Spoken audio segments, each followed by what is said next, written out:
அவ்வையிடம் ஆசி பெற்றவனா, அப்பனுக்கே பாடம் சொன்னவனா, கார்த்திகை பெண்ணிடம் வளர்ந்தவனா, தேன் தமிழ் காத்த தெய்வமா, மயூர வாகனத்தில் வருபவனாம், சித்தாதி சித்தனா, சஷ்டி கவசம் கொண்டவனாம்.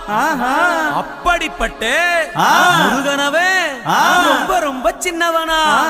முருகன் சின்ன சின்ன முருகைய சிங்கார முருகைய கொஞ்சி கொஞ்சி தமிழ் பேசும் செந்தில் வடிவேலனவ.